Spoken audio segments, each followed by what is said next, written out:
changing discourse on migration from broad progressive forces as well, whether it be trade unions, whether it be certain political parties, social democratic parties, that their discourse had begun to shift to the right.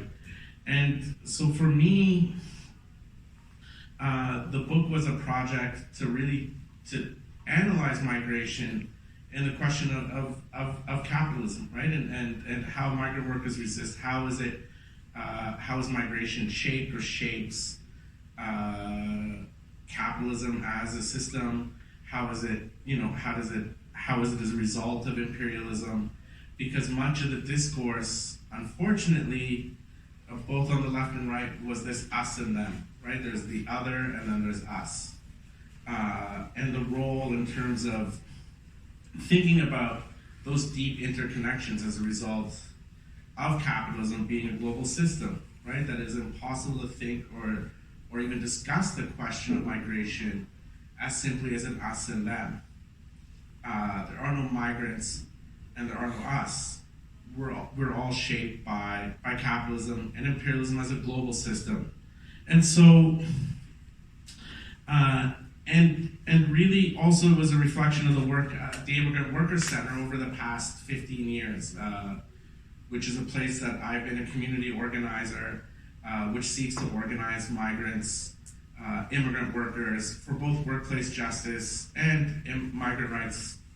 And I always see the center as sort of being on the fault lines of global capitalism. Those transitions, those shifts, the different patterns of migration, who is coming, the fall of certain sectors, the rise of certain sectors. And one of the things that came about during the book was the pandemic. And the pandemic wasn't something so much new for us as organizers at the center or people involved in migrant justice, but it was really a reaffirming moment, and in a sad way, and not in a very good, positive way, right? It was a reaffirming moment in terms of what we had been arguing for the last 2 decades, right? That the question of migration and migrants being not at the margins, but at the center, both of our economic system, but also at the center of our struggles. We saw that during the pandemic, when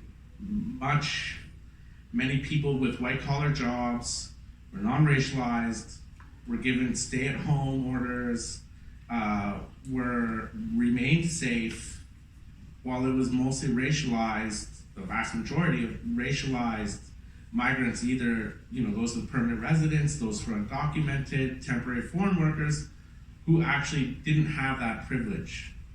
And those were the ones who were told that they're going to keep the economy running. And before, and the title of the book, Essential Work, Disposable Workers, was because before the pandemic, many of the migrants that we worked with, they were just invisible. They were just disposable, right? But all of a sudden, it was in that moment that was reaffirmed that they were essential, right? That even when borders were closed to the vast majority of the world, and it wasn't just Canada that opened the borders to migrant workers or the temporary foreign workers, it was also the UK, it was also Germany.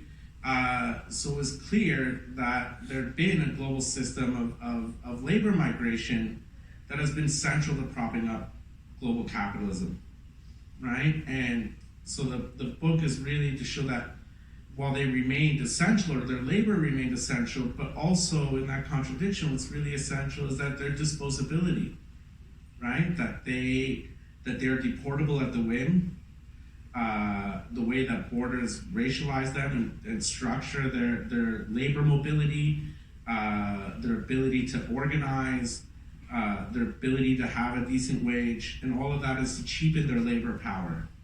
And so, and that really is, and also the context of the book of the organizing. And so the book really goes through 3 different themes or 3 different segments in trying to think through the problem and the question, right? And so, when we think about especially the context of globalization and neoliberalism, much of the discourse here and much of what we think about is the process of sort of deindustrialization, of the attack on trade unions and privatization. But there's a much larger and bigger story that really began to shape migration, right? When we talk about what happened in the global south, or what was then known as the third world,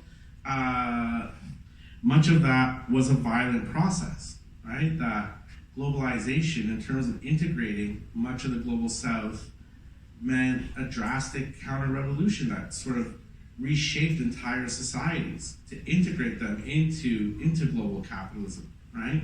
So the process of structural adjustment programs, what was done by the IMF and the World Bank, or the Bretton Woods institutions, when we look at what happened in terms of the privatization of collective lands, the integration into global production networks, and this idea that these countries are going to develop under the guise of export-led development actually didn't lead to their development, right? And this is sort of the first part of the book